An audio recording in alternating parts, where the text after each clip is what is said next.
Okay Manya, thank you. मैं भी mute था। चलिए, मैं ये बोल रहा हूँ कि अभी आज जो हम लोग कॉन्सेप्ट सीखने जा रहे हैं वो सबसे इंपॉर्टेंट कॉन्सेप्ट है। हम आज ग्राफिकल एनालिसिस सीखेंगे सबसे पहले काइनेमेटिक्स में, फिर मैं कैलकुलस मेथड और डिफरेंशिएशन इंटीग्रेशन पे आऊंगा। और ये आज जो मैं बता रहा हूँ आप समझ जाओगे तो आपके लिए चैप्टर नंबर 3 जो है आपके बाएं हाथ का खेल हो जाएगा। मैंने एक रिलेशन लिखा हुआ है टाइम, और मैंने एक रिलेशन लिखा हुआ है एक्स डिस्प्लेसमेंट, उसके बीच का रिलेशन है एक्स इक्वल टू टी का स्क्वायर। मतलब जब 0 है उसका स्क्वायर 0, 1 का स्क्वायर 1, 2 का स्क्वायर 4 एंड सो ऑन। कल मैं आप लोग को वेलोसिटी क्या होता है बता चुका हूँ, change in displacement x2 minus x1 by change in time t2 minus t1। तो 1 minus 0 divided by 1 minus 0। Second में 4 minus 1 divided by 2 minus 1, that is 3। Third में 9 minus 4 divided by 3 minus 2, that is 5। आ रही बात समझ में? Then 16 minus 9 divide by 4 minus 3, that is 7। अब बाकी आप खुद समझदार हो, 25 माइनस 16 बाय 5 माइनस 4 कितना आएगा 9, 36 माइनस 25 एंड 6 माइनस 5 कितना आएगा 11। आई बात समझ में? तो मैंने वेलोसिटी निकाल ली। अब वेलोसिटी तो निकाल ली, वेलोसिटी में क्या पैटर्न दिख रहा है आपको? हाँ, वेलोसिटी एक एपी जैसा दिख रहा है, अरिथमेटिक प्रोग्रेशन जैसा। क्लास 10th में पढ़ के आए हो AP? 1 plus 2 is 3, 2 3 plus 2 is what? 5. 5 plus 2 is what? 7. 7 plus 2 is what? 9. 9 plus 2 is what? 11. Yes or no? Now if I have to find acceleration, तो भाई acceleration होता है change in velocity। जैसे velocity होता है change in position, वैसे ही acceleration होता है change in velocity। तो इस केस में मैं क्या निकालूंगा? 3 minus 1 by 1, क्योंकि 1 सेकंड का इंटरवल है टाइम का। तो कितना आया बेटा? 2। 5 माइनस 3 बाय 1, वो भी कितना आया बेटा? 2। 7 माइनस 5 बाय 1, वो भी कितना आया? 2। 9 माइनस 7 बाय 1, वो भी कितना आया? 2। 11 माइनस 9 बाय 1, वो भी कितना आया? तो एक्सेलरेशन क्या आ रहा है मेरा?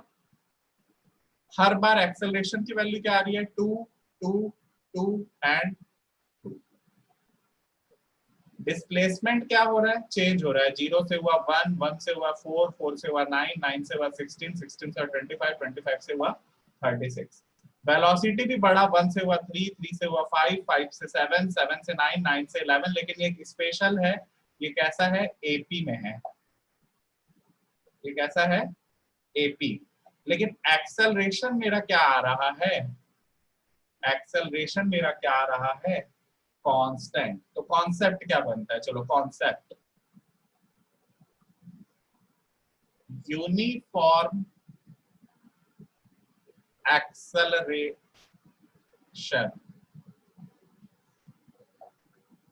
यही कौन आपका चैप्टर का टॉपिक है। सिलेबस कल डिस्कस किया था मैंने, नहीं है तो यूट्यूब पे देख लेंगे प्रीवियस लेक्चर।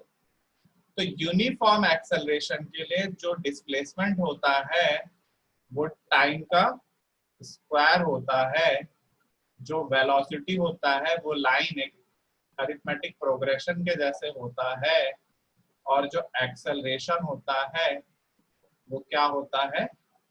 कांस्टेंट होता है। 10th क्लास में आप स्क्वायर फंक्शन को कैसे प्लॉट करते हैं सीख के बैठे हो? बैठे हो कि नहीं बैठे हो? स्क्वायर फंक्शन ऐसे जाता है। तो मेरा position time graph for uniform acceleration कैसा होना चाहिए? पैराबोला के जैसा। स्ट्रेट लाइन भी आप पढ़ के बैठे हो, लीनियर इक्वेशन इन 2 वेरिएबल्स में, उसका कैसा लाइन का कैसा ग्राफ बनता है?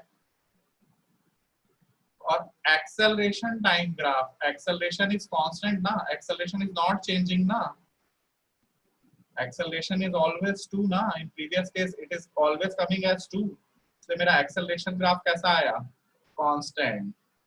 ये भी आप 9th और 10th क्लास में ग्राफ पढ़ के बैठे हो।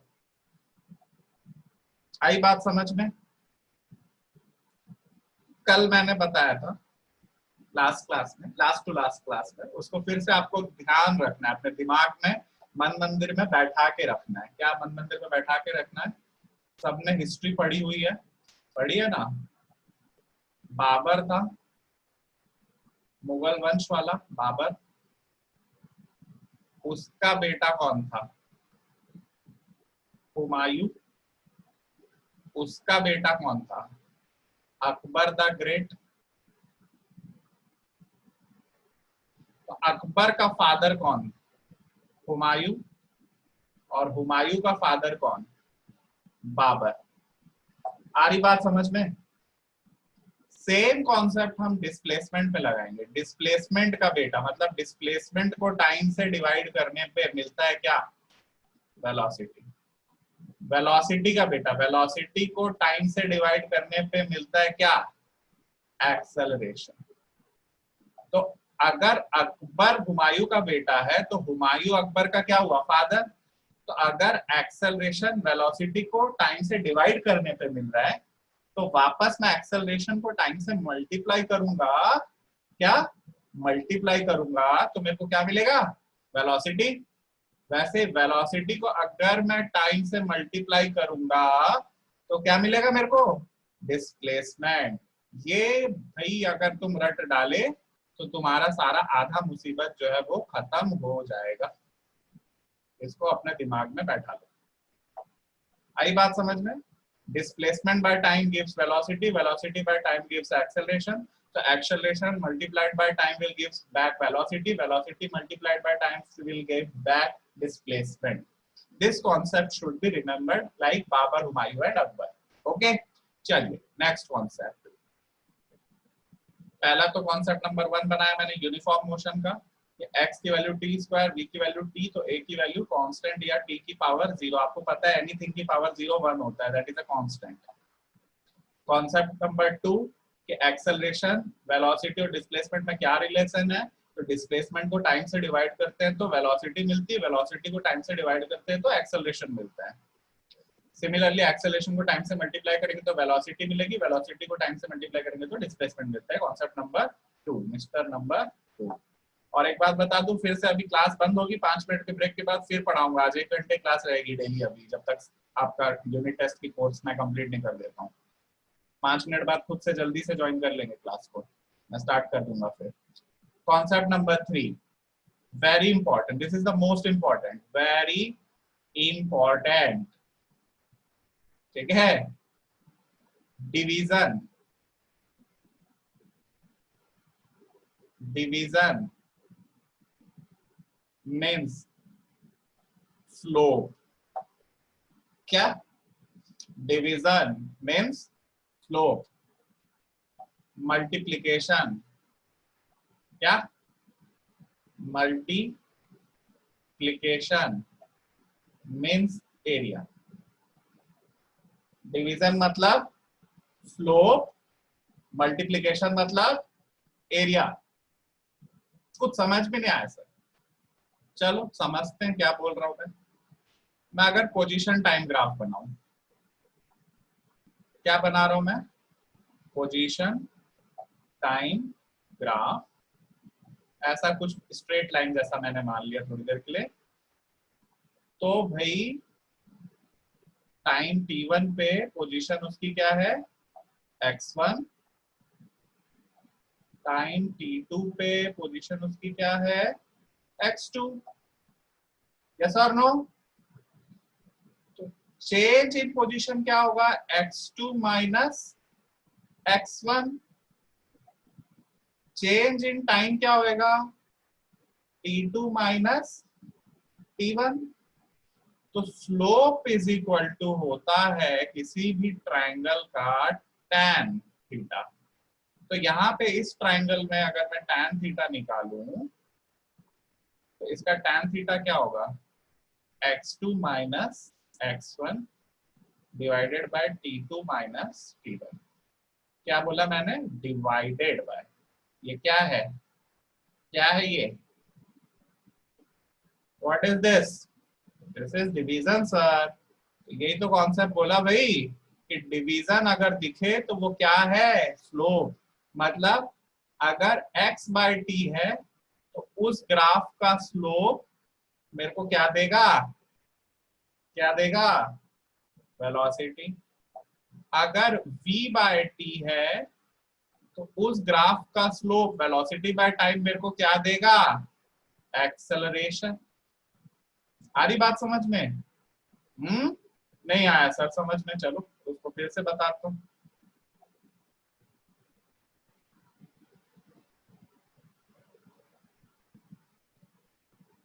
एक्सेलरेशन वाला तो वेलोसिटी, डिस्प्लेसमेंट वाला तो आ गया सर, वेलोसिटी वाला थोड़ा बताइए। चलिए वेलोसिटी वाले को देखते हैं। मैं वेलोसिटी टाइम ग्राफ प्लॉट कर रहा हूँ। This is velocity, this is time. एक पार्टिकल है जिसका टाइम t1 पे वेलोसिटी v1 था, जो आपकी मैडम लोग u और बोलती हैं, और टाइम t2 पे उसकी वेलोसिटी क्या है, v2। तो बेटा उसका चेंज इन वेलोसिटी कितना होगा, v2 minus v1। Change in time कितना होगा, t2 माइनस t1। यस और नो? तो इस लाइन का स्लोप होगा tan थीटा, स्लोप को ही tan थीटा बोलते हैं, perpendicular v2 minus v1 by base t2 minus t1, that is change in velocity by change in, but del v by del t, velocity by time is what, acceleration। इसलिए मैंने बोला कि velocity time graph vt graph का slope आपको क्या देगा, acceleration. वहीं xt graph का स्लोप आपको क्या देगी, वेलोसिटी। तो याद रहना है, डिवीजन मतलब स्लोप, डिवीजन मतलब स्लोप। तो x को t से डिवाइड करते हैं तो उसका स्लोप मेरे को देता है वेलोसिटी, v को t से डिवाइड करते हैं तो उसका स्लोप मेरे को देता है क्या, एक्सेलरेशन। ये कॉन्सेप्ट नंबर 3 वेरी इंपॉर्टेंट है, इसको याद रखेंगे आप लोग। चलिए नंबर 4 मल्टीप्लीकेशन की बात करता हूं। ये मेरा वीटी ग्राफ बनाया मैंने, क्या बनाया मैंने, वीटी ग्राफ। जीरो से लेके इसको टाइम टी माना और जीरो से लेके इसको वेलोसिटी v माना। तो ये एक रेक्टेंगल है, एक गधा बच्चा भी इसका एरिया मुझे बता देगा। एरिया इज इक्वल टू क्या होता है, v into T. Area is equal to क्या होता है, v इंटू टी। तो ये मल्टीप्लीकेशन मतलब, ये बताया था मैंने, मल्टीप्लीकेशन मतलब एरिया। नाउ वेलोसिटी की डेफिनेशन होती थी सर डिस्प्लेसमेंट बाय टाइम। तो डिस्प्लेसमेंट इज इक्वल टू हो जाएगा क्या, वेलोसिटी इनटू टाइम। तो अभी मैंने तुम्हें बताया कि मल्टीप्लिकेशन मतलब एरिया। तो अगर वीटी ग्राफ दिया है मुझे, वीटी ग्राफ दिया है मुझे, उसका एरिया मुझे क्या देगा, डिस्प्लेसमेंट। कुछ कॉन्सेप्ट बन रहा है, अकबर बाबर का समझ में आ रहा है क्या, डिस्प्लेसमेंट डिवाइड बाय टाइम दिया v, मतलब डिस्प्लेसमेंट टाइम ग्राफ का स्लोप देगा मेरे को velocity, velocity divide by time देगा एक्सेलरेशन, मतलब वेलोसिटी टाइम ग्राफ का स्लोप देगा मेरे को एक्सेलरेशन। वैसे ही velocity into time, velocity into time मतलब वेलोसिटी टाइम ग्राफ का एरिया वापस मेरे को क्या देगा, वापस मेरे को क्या देगा, displacement. Similarly acceleration into time, acceleration into time मेरे को वापस से क्या देगा, इनटू मतलब एरिया, डिवीजन मतलब स्लोप।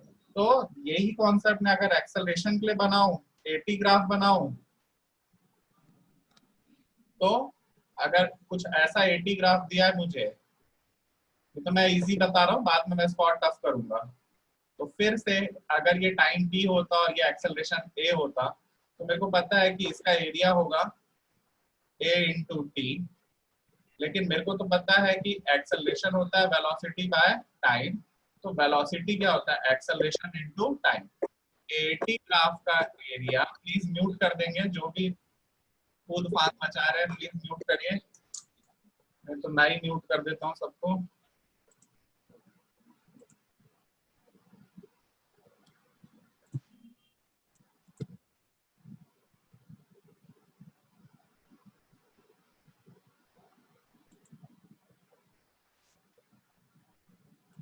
ठीक है, तो एटी ग्राफ का एरिया मेरे को क्या देता है वेलोसिटी। चलिए इसको मैं फटाफट एक समरी फॉर्म में लिख देता हूँ। समरी, ये याद रखने वाली बात है बेटा, इसमें से एक क्वेश्चन पक्का पूछा जाएगा आपके टेस्ट में, हर एग्जाम में पूछा जाता है। भाई अगर मैं x को t से डिवाइड करता हूं तो मेरे को मिलता है v, इसलिए xt ग्राफ का स्लोप मुझे देगा क्या वेलोसिटी। अगर मैं v को t से डिवाइड करता हूं तो मेरे को मिलता है a, तो vt ग्राफ का स्लोप देगा मुझे एक्सेलरेशन। आ रही बात समझ में?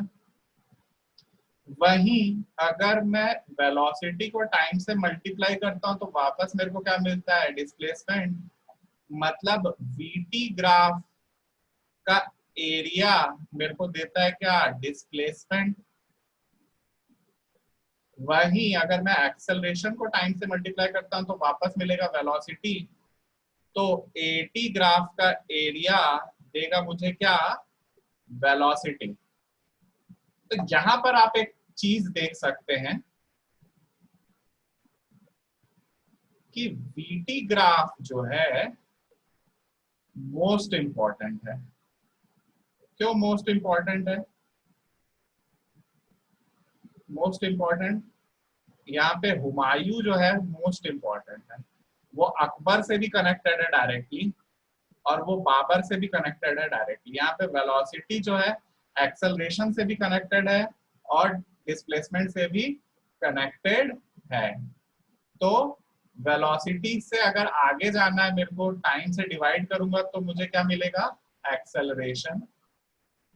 वेलोसिटी से पीछे जाना है मतलब टाइम से मल्टीप्लाई करना है मुझे, तो क्या मिलेगा डिस्प्लेसमेंट।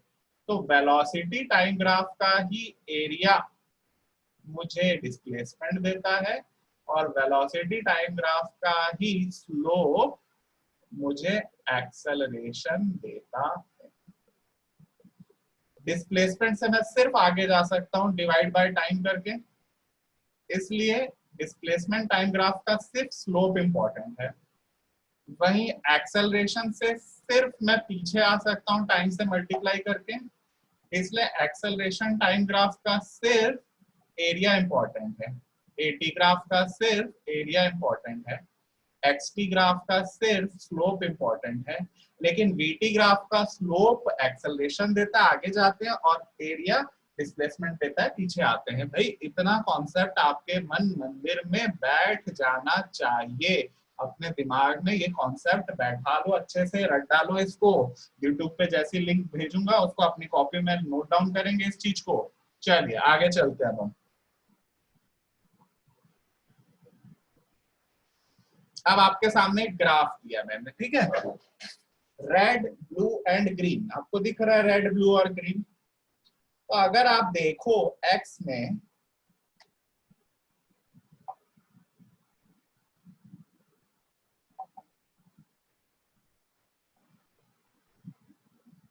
बंदा अपने घर से चला जीरो से, कुछ डिस्टेंस गया होगा x1, मुझे नहीं पता कितना गया। बंदा जीरो टाइम से शुरू किया और कुछ टाइम के बाद वो कहां पहुंच गया x1 पे। तो जो रेड है वो मेरे को क्या समझ में आ रहा है एक्सटी ग्राफ में कि बंदा starting from origin and going forward, आगे की ओर जा रहा है। क्या गोइंग फॉरवर्ड? गोइंग फॉरवर्ड मतलब सर ये एंगल जो बना रहा हूं मैं, ये थीटा जो है जब तक 90 डिग्री से कम है और 0 डिग्री से बड़ा है तब तक वो फॉरवर्ड जाएगा। टाइम t1 से लेके t2 तक, टाइम t1 से लेके t2 तक, ग्रीन वाला जो दिख रहा है आपको, बंदे की पोजीशन चेंज नहीं हुई, वो दुकान गया होगा, कहीं गया होगा, मुझे नहीं पता, बंदा वहां पे बैठा हुआ है उतनी देर तक। कब? टाइम t1 से लेके t2 तक। मतलब थीटा की वैल्यू क्या है यहाँ पे? 0 डिग्री, क्योंकि पैरेलल टू एक्स एक्सिस है। इसका मतलब क्या है? पार्टिकल नॉट मूविंग, या वो कहां पर है? एट रेस्ट है। कहां पर है वो? एट रेस्ट है। उसके बाद अचानक से उसे याद आया, अरे रे रे, मेरे दोस्त का घर बर्थडे है आज, उसको जाके बर्थडे विश कर दूं। तो अब टाइम t2 से t3 तक तो वो वापस आया। क्या बेटा? टाइम t2 से t3 तक वो वापस आया, मतलब पहले बंदा गया, फिर वहां पे वेट किया, फिर t2 से t3 तक वापस अपने घर आया, और घर भी नहीं रुका, अब वो नेगेटिव डायरेक्शन में, मतलब ओरिजिन से अब दूसरे डायरेक्शन में वो बढ़ गया। तो उसी को इसने क्या लिखा है? Turns around, goes in other direction quickly, passing the home या ओरिजिन। तो गोज इन अदर डायरेक्शन मतलब नेगेटिव डायरेक्शन। मतलब कैसे पता चल रहा है? ये एंगल देख के, जब थीटा 90 से बड़ा हो जाए लेकिन 180 से अभी भी छोटा ही रहे, तब बंदा क्या है? नेगेटिव एक्स डायरेक्शन में मूव कर रहा है। इस ग्राफ को देख के आपको ये बात समझ में आ जानी चाहिए। आ गई समझ में? फिर से एक्सप्लेन कर रहा हूं इसको। आज एकदम आराम से मैं ग्राफ पढ़ा रहा हूँ, एक एक ग्राफ समझाऊंगा, पूरा ध्यान सिर्फ समझने पे लगाएंगे। यूट्यूब पे वीडियो डाल दूंगा तो आराम से उसको फिर देखना और लिखना जो मन हो लिखने का, अभी सिर्फ समझो। बंदे का घर है, टाइम 0 से स्टार्ट किया उसने, और वो शॉप में गया t1 पे। दोस्त का, उसका बर्थडे पार्टी है, इसलिए वो गिफ्ट खरीदने गया, क्या करने गया मुझे नहीं पता। t1 से लेके t2 तक वो वहीं रहा। भाई शॉप जाओगे तो तुरंत थोड़ी भागोगे, शॉप में भीड़ होगी, कोरोना टाइम है, तुम गिफ्ट खरीदने में टाइम लगाओगे। t2 से वो वापस t3 तक अपने घर आया। यहाँ पे उसका डिस्प्लेसमेंट क्या था भाई? पॉजिटिव। यहाँ पे उसका डिस्प्लेसमेंट क्या हो गया भाई? नेगेटिव। और t3 से और आगे बढ़ गया t4, उसका घर पहुंच गया होगा, अपने दोस्त के घर यहाँ पर पहुंचा होगा t4 पे। तो t4 पे वो अपने दोस्त के घर पहुंच गया। तो इसका ग्राफ कैसे बनाया? 0 से t1 तक वो धीरे धीरे बढ़ा आगे, t1 से t2 तक वो रेस्ट पे रहा, no change in x. t2 से t3 तक वो फिर वापस आ गया। आ रही बात समझ में? 0, t1, t2, t3, then t3 से और t4 पे वो अपने दोस्त के घर पहुंचा, लेकिन उसका दोस्त जो है उसके घर से नेगेटिव एक्स डायरेक्शन में या अपोजिट डायरेक्शन में रहता है। ये ग्राफ देख के आपको इतना समझ में आ जाना चाहिए। दूसरी बात, 0 से t1 के बीच में उसकी वेलोसिटी क्या है? पॉजिटिव। t1 से t2 के बीच में वो बंदा कहां पर है? रेस्ट पे। और t2 से t4 के बीच में उसकी वेलोसिटी क्या हो गई? नेगेटिव। क्यों नेगेटिव हो गई सर? ये एंगल देख के पता चल रहा है। जब आप पॉजिटिव एक्स डायरेक्शन में जाते हो आपकी वेलोसिटी पॉजिटिव होती है, लास्ट क्लास में डिस्कस किया मैंने। और जब आप नेगेटिव एक्स डायरेक्शन में जाते हैं तो आपकी वेलोसिटी भी नेगेटिव हो जाती है। चलिए, तो ये कॉन्सेप्ट नंबर 1 बन गया हमारा। कॉन्सेप्ट नंबर 2, ठीक, यहाँ पे जो बंदा था वो यूनिफॉर्म वेलोसिटी से गया, एक्सेलरेट नहीं हुआ। कैसा, कैसी ग्राफ है उसका? Uniform velocity. अब यहाँ पर आप देखो जरा, बंदा स्टार्ट कर रहा है ए से भी धीरे धीरे बढ़ रही है, उसकी स्पीड क्या हो रही है? धीरे धीरे बढ़ रही है। क्यों बढ़ रही है? अभी मैं नेक्स्ट स्लाइड में समझाऊंगा उसको, ठीक है। बी पे वो अपने घर को पास कर गया, लेकिन अब उसकी स्पीड धीरे धीरे कम हो रही है। ठीक, उसके बाद यहाँ पे ये कोई पॉइंट होगा, मान लो इसको पॉइंट पी मान लेते हैं। फिर उसके बाद वो वहां मैक्सिमम वहां तक गया, उसके बाद वो उसको वापस मन कर रहा है आने का, तो वो सी से वो क्या हो रहा है, वापस हो रहा है। फिर उसका घर यहाँ पर है, घर को पास करके, ओरिजिन को पास करके अब वो कहाँ चला गया, फिर से नेगेटिव डी डायरेक्शन में। लेकिन यहाँ पर स्पीड इंक्रीजिंग बोल रहा है, फिर स्पीड डिक्रीजिंग बोल रहा है, फिर speed increasing in negative direction बोल रहा है, और फिर speed decreasing in positive direction बोल रहा है। ऐसा क्यों हो रहा है, समझाइए। चलिए तो इसको हम समझते हैं, समझो बात को जरा। ये एक्स-टी ग्राफ है, अगर मैं ऐसा बनाया,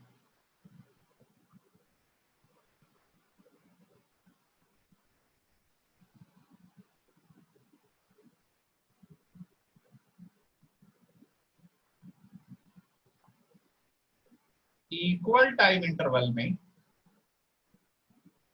ये भी टाइम टी है, ये भी टाइम टी है, ये भी टाइम टी है, वो कॉन्सिक्यूटिवली उसका डिस्टेंस कैसा होते जा रहा है, उसका कॉन्सिक्यूटिवली डिस्टेंस ट्रैवल क्या होते जा रहा है, बढ़ते जा रहा है ना। का मतलब क्या हो रहा है, ही इज स्पीडिंग अप। मैंने ये ग्राफ भी दिखाया था, पहले कम डिस्टेंस ट्रैवल किया, फिर थोड़ा डिस्टेंस, फिर और ज्यादा डिस्टेंस। याद आ रहा है, ये लास्ट टू लास्ट वीडियो में मैंने बताया था इसको। तो ऐसा ग्राफ जब भी दिखे तुम्हें, ऐसा ऊपर की ओर जाता हुआ, स्पीडिंग अप या पॉजिटिव एक्सेलरेशन, क्या, पॉजिटिव एक्सेलरेशन। ठीक है, ये वाला ग्राफ अब देखते हैं हम।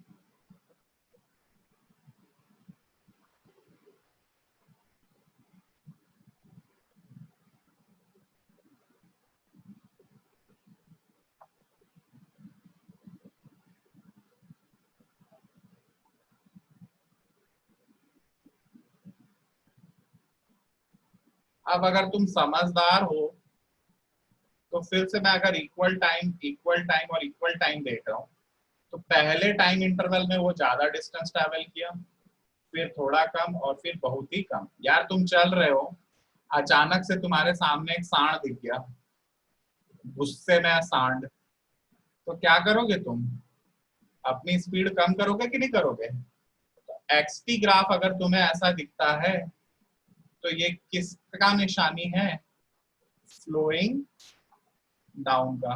स्लोइंग डाउन मतलब नेगेटिव एक्सेलरेशन, स्लोइंग डाउन मतलब नेगेटिव एक्सेलरेशन, स्पीडिंग अप मतलब पॉजिटिव एक्सेलरेशन, स्पीडिंग अप मतलब पॉजिटिव एक्सेलरेशन।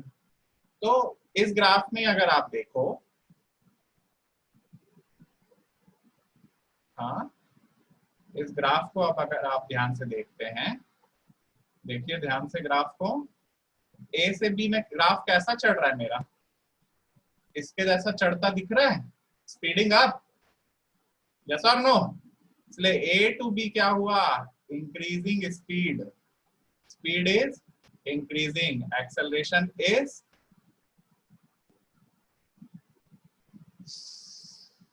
बी से टी के बीच में अगर आप देख रहे हैं क्या हो रहा है, ये कैसा ग्राफ हो रहा है, स्लोइंग डाउन।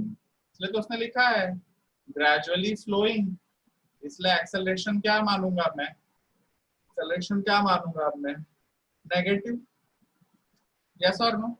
अब ये ग्राफ जो है, ये उल्टा वाला ग्राफ है सर, इसको जरा समझाइए। चलो इसको समझते हैं। अच्छा टाइम अप होने वाला है, मैं अभी 5 मिनट बाद जब कंटिन्यू करूंगा तो इसके स्लोइंग डाउन दूसरे अपोजिट डायरेक्शन वाले को समझाऊंगा, ठीक है। Okay, thank you.